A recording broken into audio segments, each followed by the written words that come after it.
Le grand rendez-vous européen avec les Échos et CNews.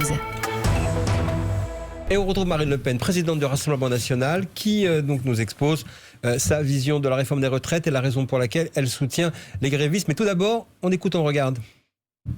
C'est une réforme historique pour le pays. Historique pour la refondation d'un État-providence du XXIe siècle.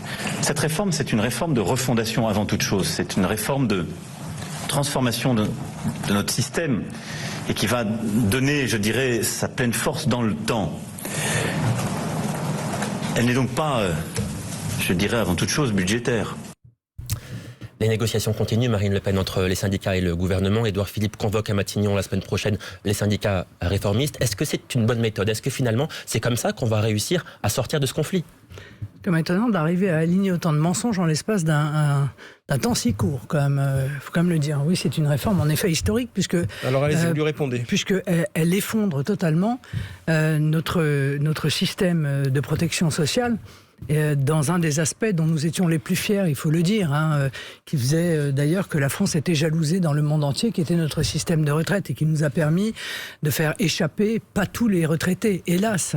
Il y a encore beaucoup à faire, mais un nombre très important de retraités de la pauvreté, puisque les taux de pauvreté des retraités en France sont moins importants que ceux de beaucoup de pays dans le monde. Donc mettre tout ça à bas, c'est en effet historique. Mais c'est surtout dramatique. Bon, moi je pense qu'il faut retirer cette réforme. On a parlé du calcul sur la carrière entière. Bon. Mais il y a une autre chose qu'un enfant de 8 ans est capable de comprendre, c'est qu'une retraite par point dépend évidemment de la valeur du point. Bon.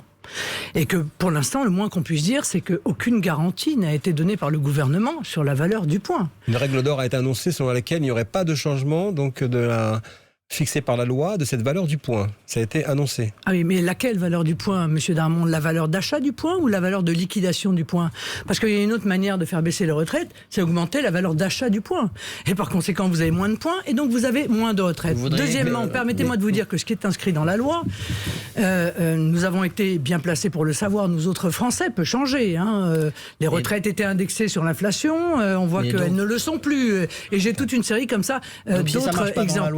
Mais surtout, pardon, monsieur Darmon, non mais excusez-moi quand même, une chose, on peut revenir aux propos du Premier ministre, car les propos du Premier ministre... Et ce qu'il fait actuellement, il est en train de négocier avec les syndicats. Les propos du Premier ministre sont plus inquiétants que cela, puisqu'il dit, on va mettre en place une règle d'or, sera inscrit dans la loi l'impossibilité de faire baisser la valeur du point. Je viens de vous dire que la loi, ça change et qu'on ne sait pas de quelle valeur du point il parle. Mais donc vous voudriez il a dit la valeur du point acquis. Il l'a dit lui-même, la valeur du point acquis. Ça veut donc dire qu'au milieu d'une carrière, on pourrait considérer qu'on baisse la valeur du point et que donc pour le futur, tous les points qui seraient acquis auraient une valeur baissée. Mais c'est d'ailleurs, monsieur Darmon, l'objectif même de cette réforme. N'allons pas raconter des mensonges aux gens. L'objectif de la réforme des retraites et de la mise en œuvre d'un système par points, c'est de pouvoir faire bouger la valeur du point, pouvoir la faire baisser, comme ça a été le cas en Suède, où, excusez-moi, mais par 3 fois en l'espace de 10 ans, la valeur du point a été baissée. Oui, en Suède, ils ont un système automatique de près de 10 points, ce qui est considérable. Mais donc vous voudriez que ce soit dans la Constitution, qu'on dise dans la Constitution, le point ne baissera pas ou la valeur sera fixée, puisque vous dites que la loi, de toute façon, on peut la changer. Mais écoutez, c'est une proposition qui est dérisoire. Pour une raison simple, c'est qu'encore une fois, c'est l'objectif de ce système.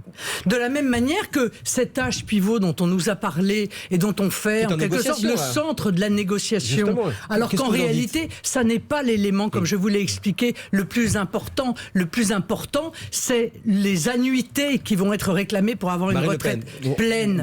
On voudrait comprendre votre proposition. Mais cet âge pivot, il va bouger aussi, monsieur Delevoye nous l'a dit. Il a dit, mais il a vocation, cet âge pivot, à être repoussé au fur et à mesure du temps. Donc, on voit bien... L'espérance de vie voudrait comprendre actuellement... l'espérance de vie augmente.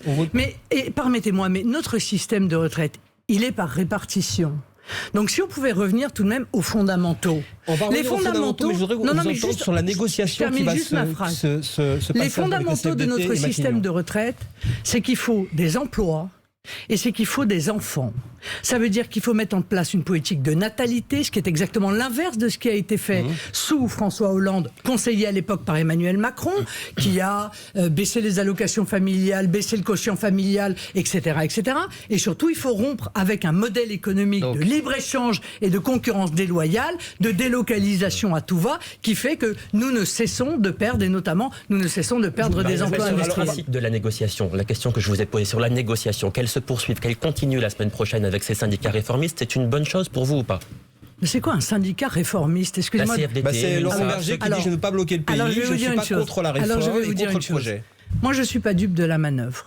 Voilà, je vous Quelle dis très manœuvre clairement que j'ai détecté dès que cet âge pivot a été annoncé et qui consisterait à annoncer un âge pivot, à faire entrer la CFDT dans la grève et puis à renoncer à l'âge pivot parce que tout ça a été prévu à l'avance et donc à ce que la CFDT se retire pour pouvoir effondrer la contestation contre la réforme des retraites. Je ne suis pas dupe de cela et c'est la raison pour laquelle je dis à votre antenne ce matin que l'âge pivot est une mauvaise manière qui est faite aux Français. Mais ça n'est pas le plus grave dans ce système de retraite proposé. Le plus grave, c'est le calcul de la retraite sur la carrière entière, c'est la valeur du point, c'est le hold-up qui est fait sur les réserves des systèmes de retraite. 160 milliards vont être volés purement et simplement par le gouvernement. Ça, ce sont des éléments qui sont extrêmement graves. Vous dites bien que vous plus voulez graves faire- pour l'avenir des Français que l'âge pivot. Le grand rendez-vous européen avec les Échos et CNews.